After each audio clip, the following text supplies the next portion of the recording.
Hello everyone and welcome to Firstpost America. We're live in the nation's capital of Washington, D.C. And over the next few minutes, we'll take you from the United States and around the world, covering all the top stories of the day. Before we get to that, here's a look at the latest headlines.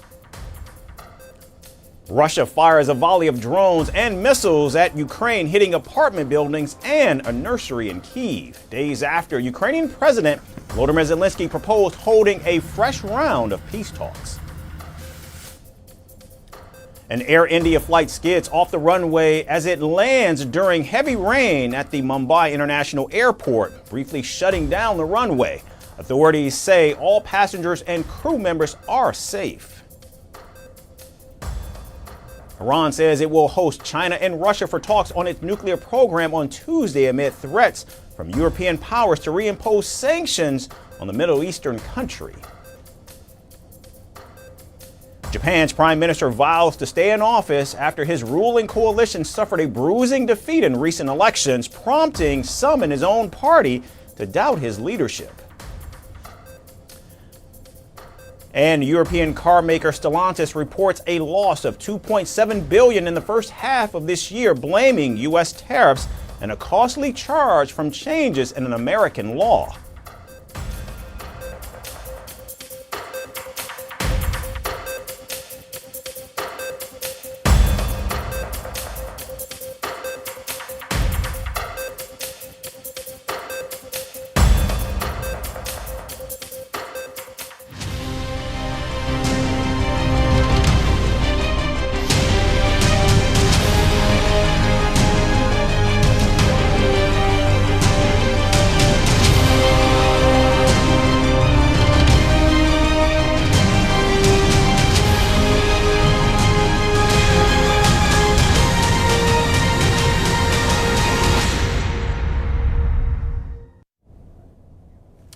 President Donald Trump has marked 6 months since his second inauguration, and on Sunday he took to Truth Social to celebrate what he called a consequential half year in office, claiming the U.S. had been totally revived after what he described as a dead period under former President Joe Biden.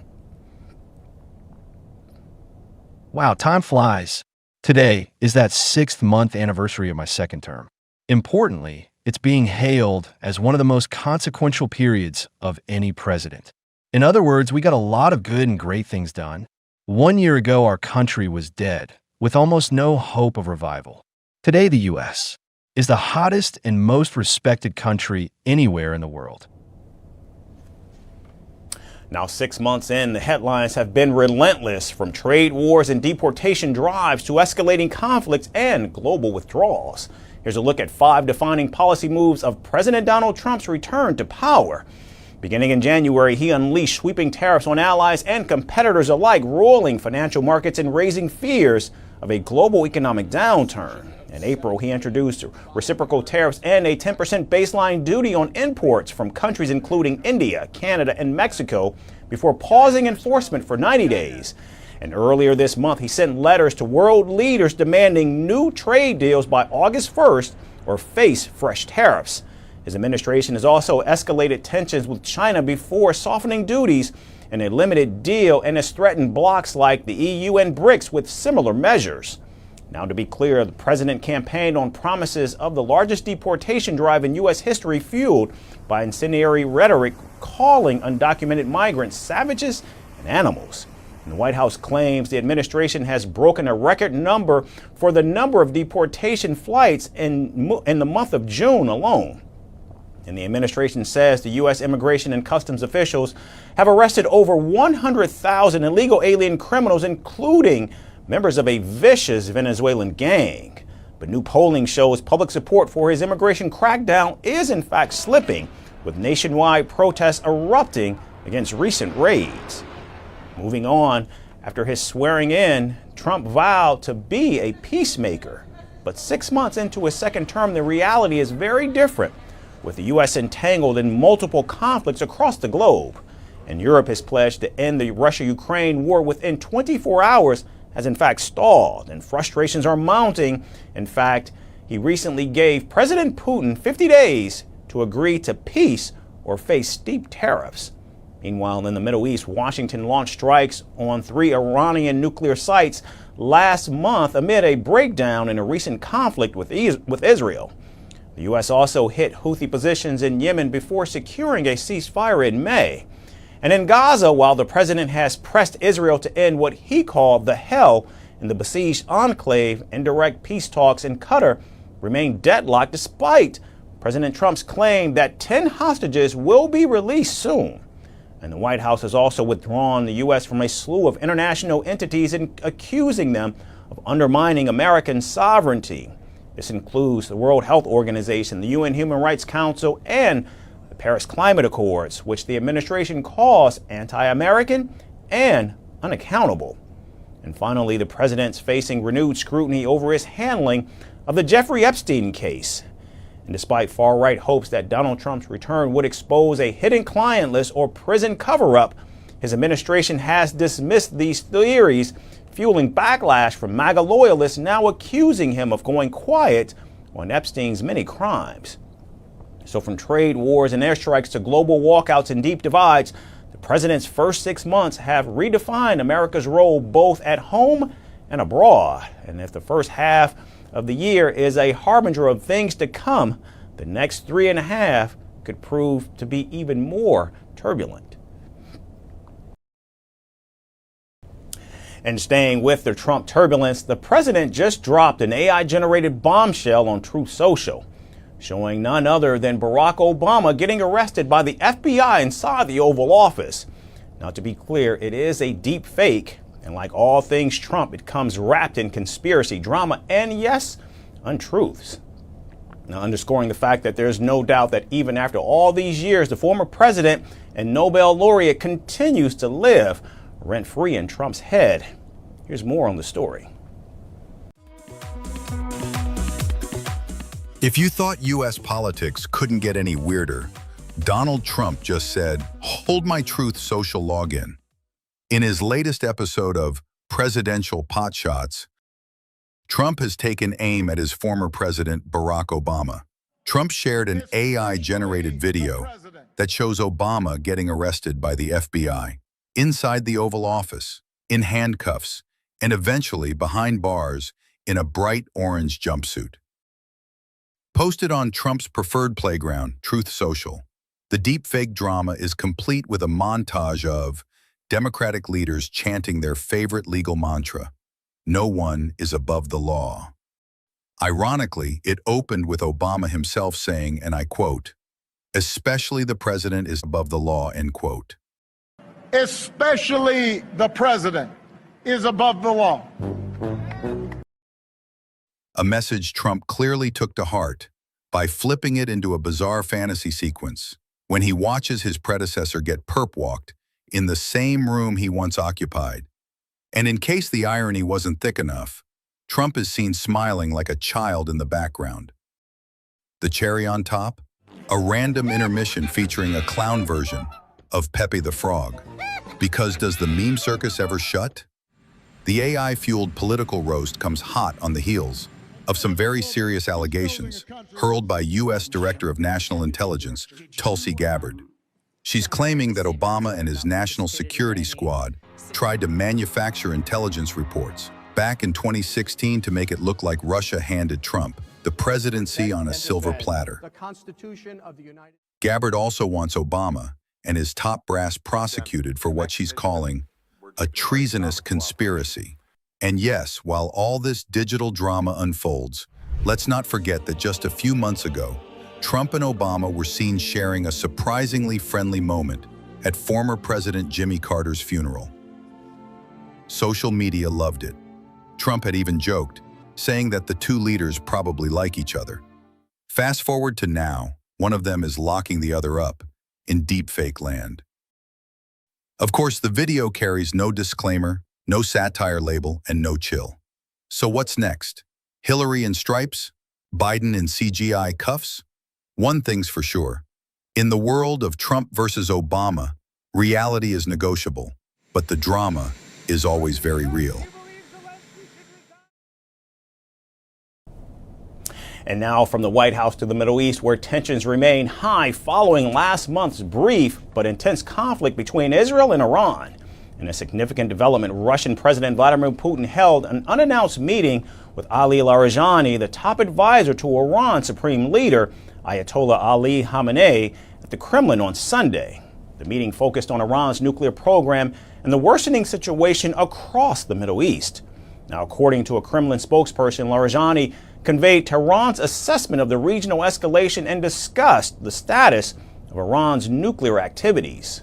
Putin, in turn, reiterated Russia's longstanding support for a political resolution and reaffirmed Iran's right to pursue peaceful nuclear energy under international guidelines. The visit comes nearly a month after the Iranian Foreign Minister Abbas Araghchi met with Putin in Moscow, where the Russian leader assured support for regional de-escalation. In fact, both countries even signed a strategic partnership which includes provisions for political consultations in the case of conflict but doesn't mandate military assistance. These aggressive actions by Israel and the U.S. are completely illegitimate and violate international rules and international norms. We are defending our sovereignty and country, and our defense is legitimate. Meanwhile, European powers are stepping up diplomatic efforts to prevent further escalation. In fact, a German diplomatic source confirmed that Britain, France, and Germany are now collectively preparing to hold fresh nuclear talks with Iran in Istanbul later this week. These talks will take place at the deputy foreign minister level and come amid warnings that failure to resume negotiations could trigger renewed international sanctions. Iran's Ministry of Foreign Affairs also confirmed its readiness to engage in talks following a call between European leaders and Foreign Minister Araghchi last Thursday. In fact, in the latest, Tehran also confirmed it will host China and Russia Tuesday for talks on its nuclear program. If EU or E3 want to have a role, they should act responsibly and put aside the worn-out policies of threat and pressure, including the snapback for which they lack absolutely any moral and legal ground. Now, before the recent war with Israel, Iran and the United States had engaged in 5 rounds of nuclear negotiations mediated by Oman. However, talks stalled over key issues such as uranium enrichment, which Western powers want Iran to reduce to prevent the possibility of weaponization. However, Iran continues to insist its program is purely for civilian purposes and that it has no intention of developing nuclear weapons. Tehran has now engaged in efforts to restore defenses damaged during the June conflict. An Iranian media reported on Sunday that the military has replaced several air defenses systems destroyed during the Israeli airstrikes. Some of our air defenses were damaged. This is not something we can hide, but our colleagues have used domestic resources and replaced them with prearranged systems that were stored in suitable locations in order to keep the airspace secure. So as nuclear talks loom and military posturing continues, all eyes are now on Istanbul, where diplomacy will either chart a path to peace or push the region further toward confrontation. What Iran accepts or refuses in the coming days may well determine the next chapter in this volatile standoff. And now to a major development in Latin America's fight against organized crime.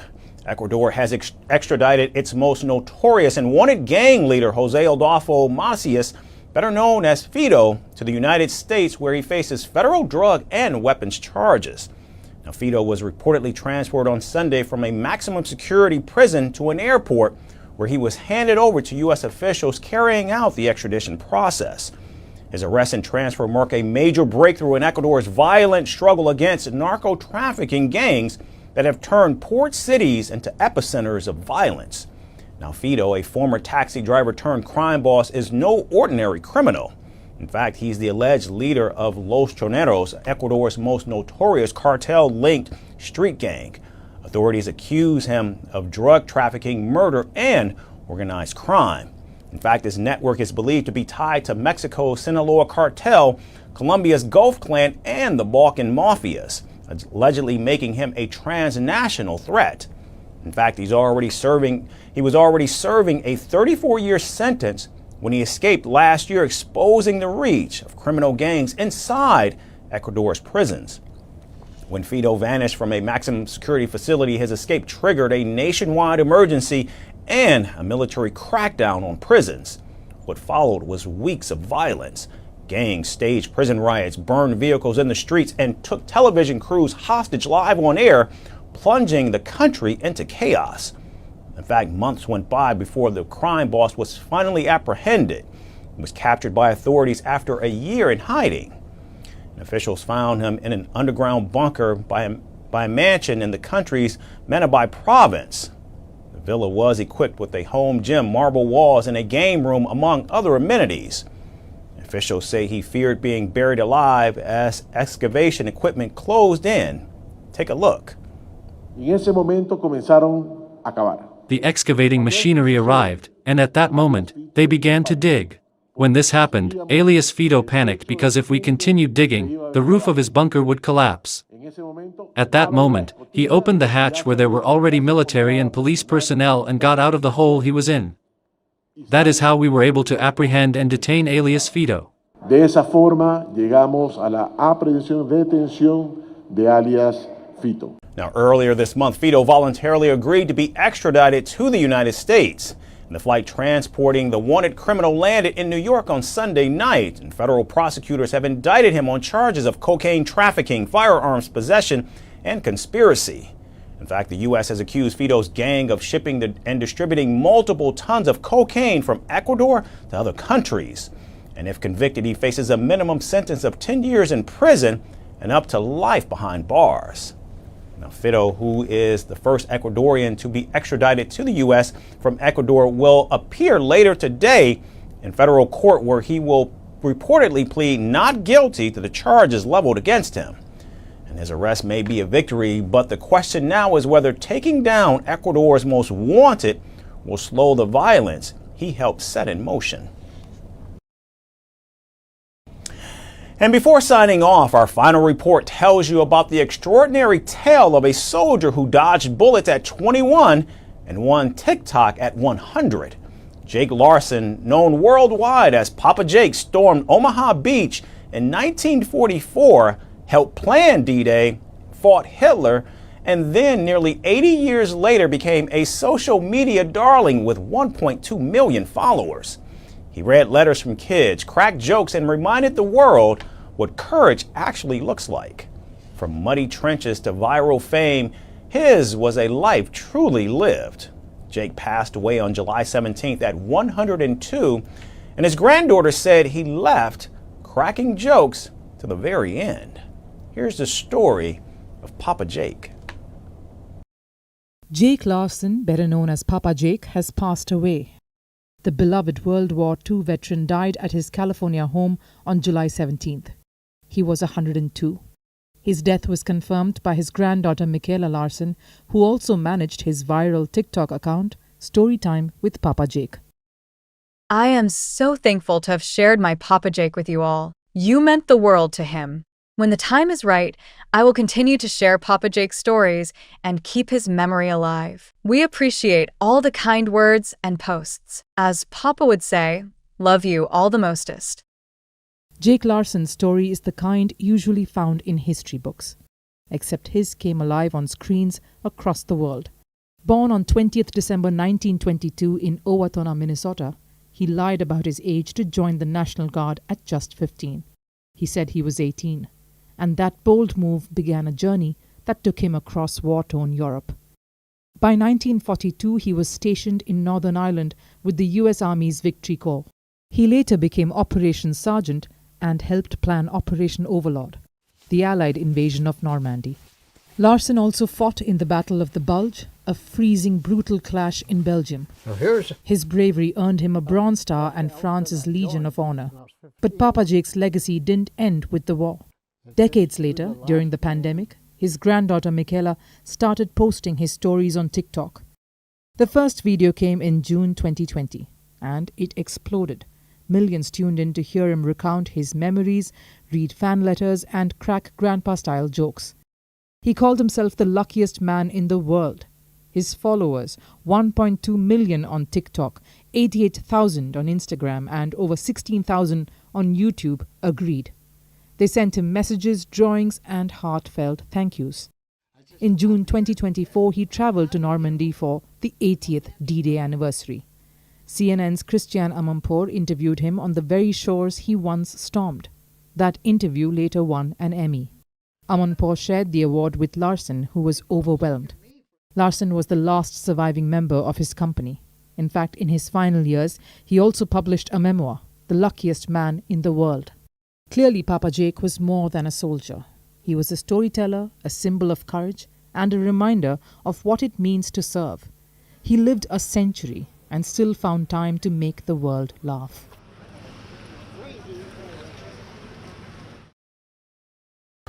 From our entire team here at First Post, thanks so much everyone for tuning in. Be sure to subscribe to our YouTube page and share it with others.